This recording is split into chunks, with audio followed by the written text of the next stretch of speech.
Hello friends, मैं मनदीप स्वागत करती हूँ आप सभी का अपने चैनल पर। फ्रेंड्स, आज की इस वीडियो में वन टक्स ब्लाउज़ का फुल कटिंग एंड स्टिचिंग मैं आपके साथ शेयर करूँगी। साथ ही ये ट्रांसपेरेंट नेक भी रहेगा। तो मैंने यहाँ पे 34 साइज़ के लिए वन टक्स ब्लाउज़ के लिए आधा मीटर लिया है मैन फैब्रिक और 80 सेंटीमीटर लिया है मैंने कॉटन अस्तर। देखिए, इस तरीके से हमने यहाँ पर आगे और पीछे दोनों पार्ट की कटिंग साथ में ही करनी है। तो कपड़े को हम अपनी तरफ फोल्ड करके रखेंगे और यहाँ पर हमने देखिए इस तरीके से इसे डबल फोल्ड करके रखा है। तो इसमें हमारा आगे और पीछे का पार्ट दोनों हम साथ में ही कटिंग कर रहे हैं। तो बहुत ही आसान है इसे बनाना, आप बहुत ही ईजीली इसे कम समय में बना सकते हैं। सबसे पहले कपड़े के बंद भाग को अपनी तरफ रखना है, एक लाइन ड्रॉ करके नीचे से कपड़े को सीधा कर लेना है और टोटल लेंथ ले लेनी है। टोटल लेंथ रख रही हूँ मैं 14 इंच, 13 इंच लेंथ मुझे इसकी तैयार रखनी है। और ये जो डिज़ाइन बनेगा वो बोट नेक के अकॉर्डिंग बना रही हूँ मैं। तो 34 साइज़ में बोट नेक के अकॉर्डिंग हमें 34 साइज़ में शोल्डर एंड आर्म होल्स रखने हैं 7 इंच। इस तरीके से हम यहाँ पर मार्किंग कर लेंगे। चेस्ट का 4th पार्ट हमें यहाँ पर ले लेना है, 8.5 इंच ले रही हूँ और मैं इसे बैक ओपन पर बना रही हूँ। और इसमें अगर आप हाफ इंच की लूजिंग देना चाहें तो आप अपने अकॉर्डिंग दे सकते हैं चेस्ट में। और यहाँ पर देखिए हमें क्या करना है, 1.5 इंच मैंने एक्स्ट्रा रखा है मार्जिन के लिए। कमर है 28 इंच, 28 इंच का 4th पार्ट मैंने लिया है 7 इंच, 1.5 इंच एक्स्ट्रा मार्जिन और 1.5 इंच और एक्स्ट्रा लिया है जो हम प्लिट्स डालेंगे यहाँ पर उसके लिए। हाफ इंच का मैंने शोल्डर डाउन कर दिया है। आगे के पार्ट में प्लिट्स आएंगी इसलिए मैंने यहाँ पर 1.5 इंच लिया है। बैक पार्ट में हमें 1 इंच की ही ज़रूरत होती है, तो अगर आप चाहें तो बैक पार्ट को अलग करके कटिंग कर सकते हैं हाफ इंच की। और यहाँ पर देखिए हमें क्या करना है, नीचे से भी इसे कट करके हम सीधा कर लेंगे और नहीं तो जब हम फिटिंग लगाएंगे तो उसमें भी हम एक्स्ट्रा पार्ट को कटिंग कर देंगे। हाफ इंच हमने शोल्डर को डाउन कर दिया है। बोट नेक ब्लाउज में शोल्डर डाउन करना होता है हमें। इसके बाद 1.25 इंच हम अंदर की तरफ मार्क करेंगे। ये जो पैटर्न है वो बोट नेक के अकॉर्डिंग है, तो बोट नेक में हम 1.25 इंच अंदर की तरफ करते हुए गहराई इस तरीके से थोड़ी ज़्यादा देते हैं। तो सिर्फ आपको यहाँ पर फ्रंट पार्ट उठा लेना है और इस तरीके से मार्किंग कर देनी है। ये देखिए मार्किंग हमने इस तरीके से कर लेनी है और अब आपको इसे मैन फैब्रिक पर रखकर कट कर लेना है। तो मैंने यहाँ पर हाफ मीटर ही फैब्रिक लिया था, तो इसमें छोटी सी स्लीव्स निकलेगी। अगर आप थोड़ी बड़ी रखना चाहते हैं तो 80 सेंटीमीटर आप मैन फैब्रिक लीजिएगा। तो मेरी जो ये जो पट्टी बची हुई है नीचे की, इससे हम स्लीव्स की कटिंग करेंगे। उसके लिए आर्म होल नाप लेंगे। तो मार्जिन वाला पार्ट छोड़ते हुए सिर्फ आर्म होल नाप लेने हैं। तो वो आ रहे हैं 6.5 इंच। उसमें आधा इंच में प्लस कर दूंगी क्योंकि जब हम फ्रंट की गहराई करते हैं तो आर्म होल हमारा बढ़ जाता है। इस तरीके से हम कपड़े को डबल फोल्ड करके रख लेंगे और लेंथ ले लेंगे। तो मैं यहाँ पर पूरी लेंथ ले रही हूँ जितनी भी है, तो ये करीबन 2.5-3 इंच की लेंथ आ रही है। 7 इंच हमने जो आर्म होल लिए थे वो नाप कर हमें इस तरीके से हल्के हल्के हाथों से स्लीव्स का शेप दे देना है। तो इस तरीके से हमने स्लीव्स का शेप दे दिया है। 1.5 इंच एक्स्ट्रा लेते हुए मार्जिन का हमें यहाँ पर कटिंग कर लेनी है। हाफ इंच की गहराई कर देंगे हम इस तरीके से। मार्किंग भी कर लेना है, जोड़ते समय हमें ध्यान रहेगा कि फ्रंट में ही लगाना है। कटिंग हमारे ब्लाउज़ की कंप्लीट हो गई है। अब देखिए मैं आपको यहाँ पर फ्रंट नेक बता देती हूँ। अभी हम यहाँ पर बैक पार्ट की भी गले की मार्किंग कर लेंगे। उससे पहले हम यहाँ पर टक्स की मार्किंग करेंगे। तो विड्थ में आपको लेना है 3 इंच। विड्थ में मैंने लिया है 3 इंच। ये हम फ्रंट के लिए मार्किंग कर रहे हैं। ऊपर से टक्स पॉइंट लेना है 9 इंच पर। टोटल लेंथ आ रही है टक्स की 5 इंच। 5 से 5.5 इंच लेंथ आप रख सकते हैं टक्स की। दोनों तरफ से 0.75 इंच यानी कि 1.25 इंच मार्क कर लेना है। ये देखिए इस तरीके से। और यही मार्किंग हम दूसरी तरफ भी ले लेंगे टक्स की। दोनों तरफ हमने मार्किंग ले ली है टक्स की और आप चाहें तो इसे सिंपल बना सकते हैं। मैं इसे थोड़ा सा डिज़ाइनर लुक दे रही हूँ नेट लगाकर। तो आगे की तरफ हम नेट लगाएंगे। गले की चौड़ाई रख रही हूँ मैं 4 इंच। अगर आप कम पहनते हैं तो 3.5 इंच भी ले सकते हैं। गले की लंबाई रखी है 2.5 इंच और सिंपल यहाँ पर बोट नेक का शेप कर देना है पहले हमें। उसके बाद एक मार्किंग करनी है हमें 6 से 6.5 इंच पर। यहाँ से 4.5 इंच पर। आर्म होल तरफ से 4.5 इंच लिया है। गले की तरफ से आप 6 या 6.5 इंच तक ले सकते हैं। हार्ट शेप इस तरीके से मैंने ड्रॉ कर लिया है और इससे कटिंग कर दिया है इस तरीके से। इसके बाद हमें नेट लेना है, तो आप इस तरीके का कोई भी नेट का पीस आपके पास होता है तो उससे आप डिज़ाइनर ब्लाउज़ तैयार कर सकते हैं। तो इस तरीके से आपको रख लेना है। नीचे की तरफ से आपको 1 इंच बढ़ाकर कट करना है। ये देखिए 1 से पौना 1 इंच आप एक्स्ट्रा लेते हुए कटिंग करें यहाँ पर।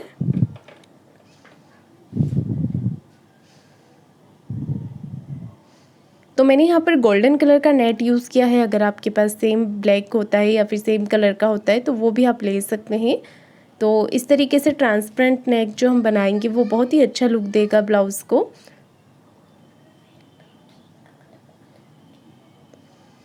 नेक की विड्थ रखनी है बैक पार्ट की 4 इंच और नेक की लेंथ रखी है मैंने यहाँ पर 10 इंच। तो बैक पार्ट के नेक की लेंथ आप अपने अकॉर्डिंग रख सकते हैं। और मैंने यहाँ पर वी शेप ड्रॉ किया है। तो बोट नेक के पीछे की तरफ आप कोई भी डिज़ाइन बना सकते हैं। आगे का नेक हमारा छोटा है, पीछे का नेक बड़ा है, तो इसमें आपके अगर आप डोरी नहीं लगाते हैं तो शोल्डर भी डाउन नहीं होंगे आपके। और अगर आप डोरी लगाना चाहें तो डोरी भी लगा सकते हैं। इस तरीके से बराबर करते हुए हमें कटिंग कर देनी है। ये देखिए अब हम बैक पार्ट को साइड में रख लेंगे और अभी हम फ्रंट पार्ट तैयार कर लेंगे।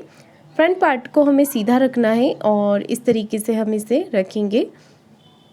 इसके बाद हम सिलाई लगाएंगे। यहाँ पर एक पैर का मार्जिन रखते हुए हमें यहाँ पर सिलाई लगानी है। तो जो शेप हमने ड्रॉ किया है शेप के अकॉर्डिंग हम सिलाई लगा लेंगे। एक्स्ट्रा फैब्रिक हम कट कर देंगे और पूरे ही गले पर इस तरीके से छोटे छोटे कट लगा लेंगे। ये कट लगाने से हमारा जो कपड़ा है वो अच्छी तरीके से फोल्ड हो जाता है। एक सिलाई आपको अस्तर वाले कपड़े के ऊपर इस तरीके से लगा लेनी है। इसके बाद इसे अंदर की तरफ फोल्ड कर देना है। तो ऊपर फिनिशिंग की सिलाई लगाना चाहें तो लगाएं, नहीं तो आप अभी इसे इसी तरीके से रख लें और पिन लगा लें। पिन लगाकर साइड से सिलाई लगा देनी है आपको और एक्स्ट्रा कपड़े को कट कर देना है। तो ये जो ब्लाउज़ है वो 1 टक्स का ये बहुत ही कम समय में रेडी हो जाता है, क्योंकि इसका फ्रंट और बैक हमने साथ में ही कट कर लिया है। तो जब भी आपको ब्लाउज़ बनाने की जल्दी हो तो इस तरीके से आप डिज़ाइनर ब्लाउज़ बहुत ही कम समय में अपने लिए बना सकते हैं। अब आपको ये जो टक्स हमने लगाए हुए हैं उस पर एक सिलाई लगा देनी है इस तरीके से। इससे ये होगा कि मेन फैब्रिक और अस्तर का कपड़ा आपका साथ में अच्छे से चिपक जाएगा। तो जो टक्स है वो अच्छे से आ जाएगा हमारा। सेम इसी तरीके से दूसरी तरफ की प्लेट्स भी हम डाल लेंगे। देखिए इस तरीके से। तो ये पार्ट हमारा रेडी हो गया है। इसके ऊपर हम नेट अटैच कर देंगे। तो ये रहा हमारा नेट। उल्टा सीधा आपको चेक कर लेना है। तो मैंने सीधा साइड ऊपर की तरफ रखा है और मैं इसे इस तरीके से सिलाई लगा दूंगी। तो एक कॉर्नर की बारीक टाके से हमें सिलाई लगाकर इसे अटैच कर देना है। तो मैं इस पर लेस लगाऊंगी। अगर आप इसे सिंपल रखना चाहें तो सिंपल भी रख सकते हैं। और अब हम क्या करेंगे, नीचे की तरफ कमर पट्टी लगा लेंगे। कमर पट्टी की चौड़ाई 1.5 इंच ली है, उसे मैंने एक तरफ से फोल्ड कर लिया है और इस तरीके से कमर पट्टी को अटैच कर देंगे। एक सिलाई हम पट्टी को इस तरफ करते हुए पट्टी के ऊपर लगा लेंगे। कमर पट्टी को अंदर की तरफ आपको फोल्ड कर देना है। आप चाहें अगर तो यहाँ पर तुरपाई भी कर सकते हैं और नहीं तो आप सिलाई भी लगा सकते हैं। कमर पट्टी लगा ली हमने और अब हमने क्या करना है, बैक पार्ट तैयार करना है। बैक पार्ट के दोनों पल्लों को आमने सामने की तरफ रख लेना है और इसे भी हमने सिलाई लगाकर पलट लेना है। तो सिलाई अच्छे से फिनिशिंग से लगाइएगा। उसके बाद हमने बीच के कपड़े को कट कर देना है और छोटे छोटे कट लगा देने हैं। एक सिलाई हम अस्तर के कपड़े को इस तरफ करते हुए लगा लेंगे। कपड़े को अंदर की तरफ फोल्ड कर देना है और ऊपर फिनिशिंग से सिलाई लगा लेनी है। अब हमने साइड से भी सिलाई लगाकर इसे कंप्लीट कर देना है। एक्स्ट्रा कपड़े को कट कर देना है। दूसरा पार्ट भी इसी तरीके से रेडी कर लेना है। दूसरा वाला पार्ट भी हमने इसी तरीके से तैयार कर लेना है। दोनों पार्ट रेडी करने के बाद हम इस पर प्लेट्स लगा लेंगे। इस तरीके से फोल्ड करते हुए दोनों पार्ट को फोल्ड करते हुए प्लेट्स लगा लेनी है। और अब हमने हाई हुक की पट्टी लगा लेनी है। तो हाई हुक की पट्टी आप अपनी पसंद से किसी भी तरफ लगा सकते हैं, इस तरफ या दूसरी तरफ।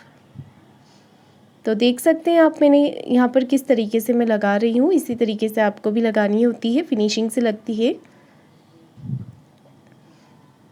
तो एक तरफ मैंने लगा ली है हाई की पट्टी और अब हमने डबल फोल्ड करके लेना है दूसरी तरफ से हुक की पट्टी।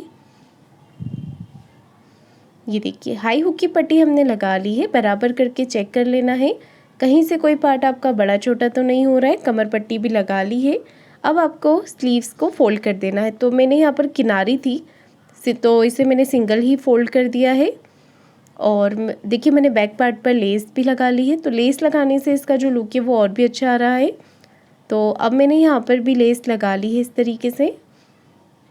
तो नेक का जो शेप था, शेप के अकॉर्डिंग मैंने लेस लगा ली है। अगर आप चाहें तो नीचे कमर पर भी लेस लगा सकते हैं। और जो ऊपर नेट का नेक है उसके लिए हमने सेम पट्टी लेनी है गोल्डन कलर में। अगर आप ब्लैक कलर की पाइपिंग बनाना चाहें तो वो आप अपनी पसंद से बना सकते हैं।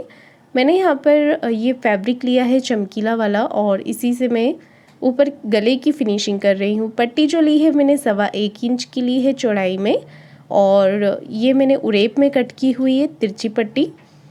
इसे हमने एक सिंगल फोल्ड कर देना है इस तरीके से। इसके बाद साइड से जो एक्स्ट्रा फैब्रिक रहेगा उसे आपको कट कर देना है और पट्टी को अंदर की तरफ फोल्ड कर देना है। अगर आप चाहें तो तुरपाई भी कर सकते हैं और सिलाई भी लगा सकते हैं। अब हमने पट्टी को इस तरफ से सिलाई लगा लेनी है। तो देखिए हमारे फ्रंट और बैक पार्ट बिल्कुल रेडी हो गए हैं। आप देख सकते हैं कितना फिनिशिंग से हमने तैयार किया है इसे और बहुत ही कम समय में। तो अब हमने क्या करना है, इस तरीके से देखिए सिलाई लगा लेनी है। शोल्डर को जॉइंट करते हुए 1/2 इंच का मार्जिन कवर करते हुए हमें यहाँ पर सिलाई लगानी है इस तरीके से। और शोल्डर पर आप हमेशा कोशिश करें डबल सिलाई लगाएं, तो इससे हमारे जो शोल्डर है, क्योंकि शोल्डर पे काफ़ी हमारा जो प्रॉब्लम होता है तो पहनने के बाद सिलाई आपकी खुल सकती है, इसलिए आप डबल सिलाई लगाएं बारीक धागे से। और यहाँ पर हमने एक्स्ट्रा फैब्रिक कट कर दिया है और जो जॉइंट वाला पार्ट है उसे आपको बैक पार्ट की तरफ कर देना है। इसके बाद हमने एक्स्ट्रा फैब्रिक कट करना है। सेंटर से हमने पिन लगा ली है और साइड में चेक कर लिया था कहीं से कोई पार्ट बड़ा छोटा तो नहीं हो रहा है। आर्म होल्स तरफ से भी हमने छाट लिया था और अब हमने स्लीव्स को जॉइंट करना है। तो ये आपको सेंटर से ही करनी है। 1/2 इंच का मार्जिन कवर करते हुए हमने यहाँ पर स्लीव्स को जॉइंट करना है। दोनों तरफ से स्लीव्स को जॉइंट कर लेंगे और दूसरी तरफ की भी हम स्लीव्स इसी तरीके से जॉइंट कर लेंगे। ये देखिए अब हमने अपने ब्लाउज़ के सीधी तरफ एक सिलाई लगा लेनी है इस तरीके से। एक्स्ट्रा कपड़े को कट कर देना है और इसी तरीके से हम दूसरी तरफ भी लगा लेंगे।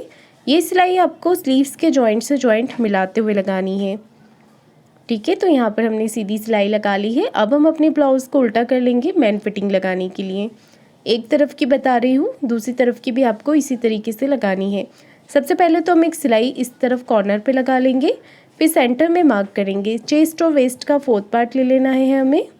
चेस्ट का लेंगे 8.5 इंच, कमर का लेंगे 7 इंच और स्लीव्स का जो राउंड है मेरा वो 12 इंच है, उसका हाफ ले लेंगे हम 6 इंच। इस तरीके से मार्किंग कर लेनी है और सीधी सिलाई हमने फिटिंग की लगा लेनी है। सेम इसी तरीके से दूसरी तरफ भी कर लेंगे और ये ब्लाउज़ हमारा बन करके तैयार हो गया है। तो फ्रेंड्स आपको आज का ये वीडियो कैसा लगा है कमेंट करके ज़रूर बताइएगा। वीडियो को लाइक शेयर ज़रूर कीजिएगा और चैनल को सब्सक्राइब